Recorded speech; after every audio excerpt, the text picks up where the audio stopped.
Ciao, mi chiamo Laura, ho 19 anni e anche se in questa è una musica che ricorda molto un video d'anno all'estero in America, sono in Finlandia a trascorrere il mio periodo Erasmus. Ci troviamo a Rovaniemi, la capitale della Lapponia finlandese, e io studio all'Università di Scienze Applicate della Lapponia, che in questa mappa è la numero 29 a sud della città.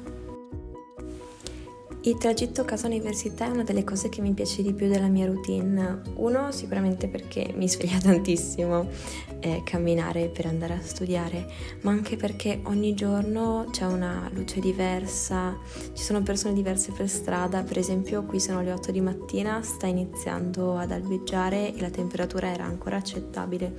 Questa giornata invece c'erano meno 26 gradi e devo dire che si sentivano tutti dal primo all'ultimo, però sono ancora davvero stupida e mi ritengo davvero fortunata di attraversare tutto questo.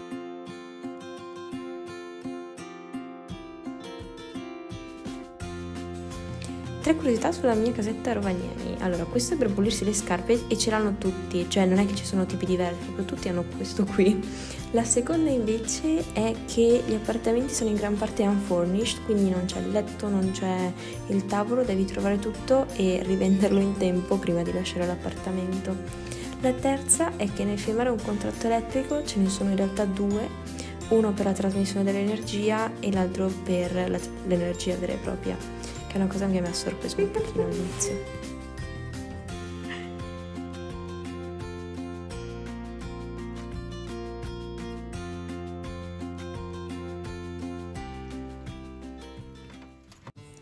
Uno dei momenti migliori è dopo un'abbondante nevicata e l'unica cosa da fare è indossare più velocemente gli scarponi e fiondarsi fuori di casa.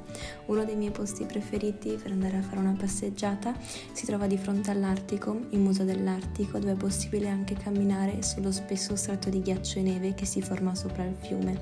La consistenza della neve è così diversa dalla nostra. Potete anche accendere un fuoco in sicurezza e concedervi un picnic. Ho pensato di includere in questo video anche qualche random clip dai supermercati finlandesi riguardo alle cose che mi hanno colpito di più, per esempio questi coloratissimi cartelli per ricordare alle persone di pesare la propria frutta e verdura, che mediamente ha dei prezzi abbastanza alti. Immancabile in ogni supermercato è la carne di renna, che di solito viene venduta in grandi confezioni e congelata. Uno dei dessert più famosi in Finlandia è il lepäjuusto, cioè pane e formaggio che si mangia con la marmellata di cloudberries. Immancabili sono gli spaghetti, la riproduzione finlandese di spaghetti spezzati, e dei vasetti di aglio. Hanno un sacco di cose asiatiche. Oddio, queste cosa sono? È naan! Uno degli snack più diffusi è costituito da questa sfoglia salata ripiena di riso, tipica della Karelia, la regione che confina con la Russia, e di solito viene scaldato ma anche mangiato freddo con l'egg butter, quindi uova e burro. Mi soffermerei un attimo sulle dimensioni di questi 3 kg. 3 kg di tipo pane con lo zucchero, tipo pane, zucchero e cannella. Andiamo alla fabbrica di cioccolato. Mamma, se stai guardando questo video, giuro che non ho mangiato così tanti dolci, però alcuni meritavano. E per esempio questa è la torta dedicata al poeta nazionale finlandese.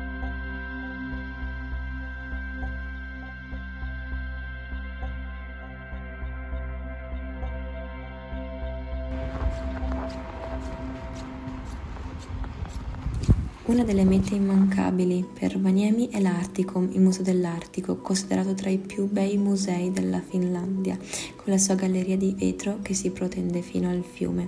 La collezione comprende anche questi abiti tradizionali della popolazione Sami e potrete giungere a conoscenza di moltissime informazioni riguardo anche alla storia di Rovaniemi, alla flora e alla fauna artica. Una curiosità o una superficialità è che Revontuuli è il nome dello shopping center, uno degli shopping center di Rovaniemi, significa in finlandese aurora boreale. Sì, questa è proprio l'insegna del McDonald's, perché qui a Rovaniemi c'è il McDonald's più a nord del mondo, quindi diciamo un record. E invece questa è l'Ordi Square, la piazza principale della città.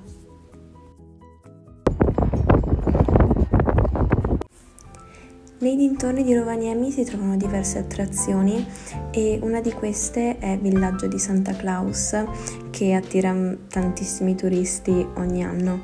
Solitamente la via più facile per raggiungerlo è o in macchina oppure con l'autobus numero 8 che vi porta direttamente dal centro al Villaggio di Santa Claus in circa 15-20 minuti per 3,60 €. Noi in questo caso abbiamo deciso di farla a piedi, ci sono volute 2 ore, però i paesaggi erano davvero spettacolari e la destinazione finale era ovviamente il Napapiri, che in finlandese significa Arctic Circle. Praticamente la motivazione principale per la quale abbiamo deciso di visitare il villaggio di Babbo Natale. È infatti pieno di negozi di souvenir, foto con Babbo Natale e le Spice Girl e tantissime cose che i bambini farebbero impazzire.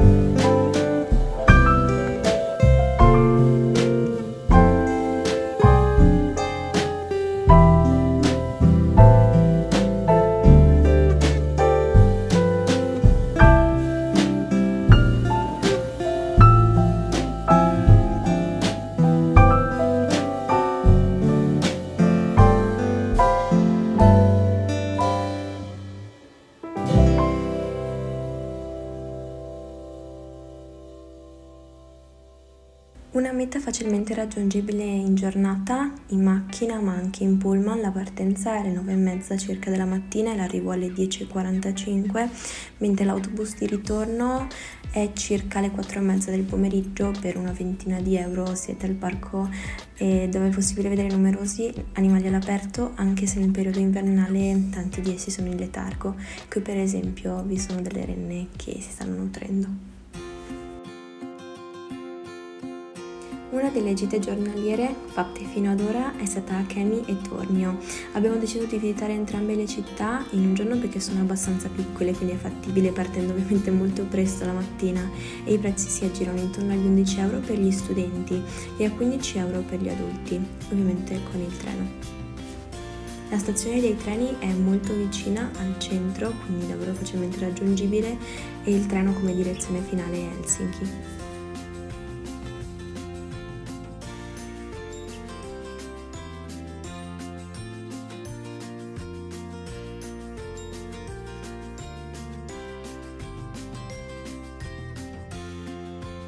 Non nego che l'arrivo a Kemi alle 6:40 la mattina è stato un po' traumatico, ancora era tutto chiuso, ma vedrete che dopo una buona colazione sarete pronti per vedere tutto ciò che c'è da scoprire a Kemi. Per esempio la chiesa e il camminare sul golfo di Botnia, che a me ha davvero esaltato tantissimo l'idea di camminare sopra il mare, e non so se si vede da queste riprese, avevo un sorriso enorme.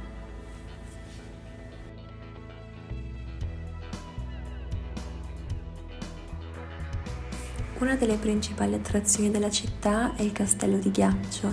Il costo per l'ingresso è abbastanza elevato, però se siete il tipo di persone che apprezza davvero queste sculture è il posto giusto per voi.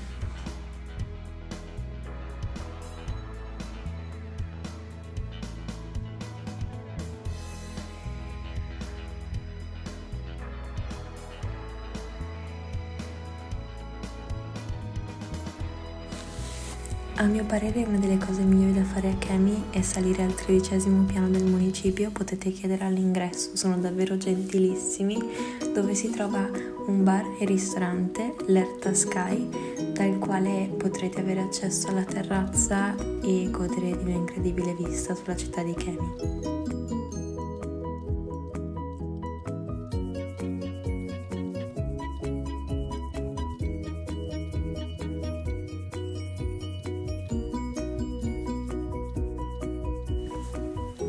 Circa 40 minuti separano Kemi dalla prossima meta, la città di Tornio, sul confine tra Finlandia e Svezia. Il prezzo dell'autobus è di circa 6 € per adulti e studenti nel nostro caso.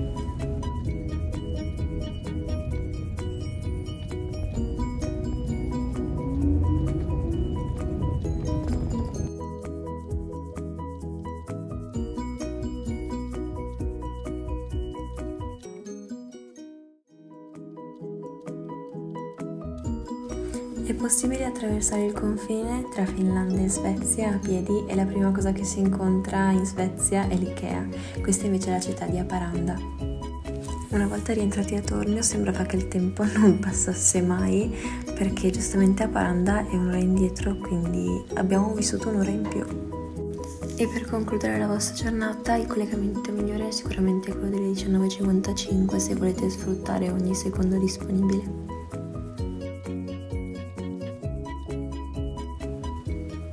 In Svezia, come in Finlandia, è possibile fare tantissime attività all'aperto.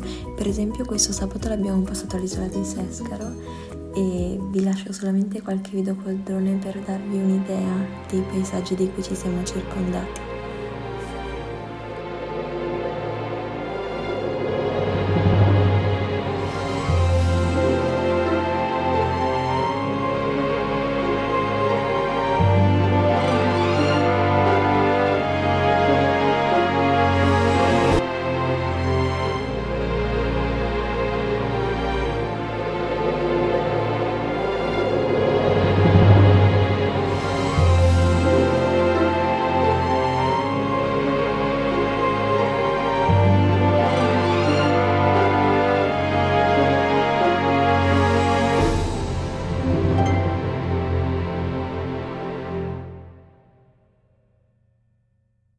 Grazie mille per essere arrivati fin qui e spero di avervi trasmesso le emozioni di queste prime settimane in Erasmus e seguitemi per altre avventure.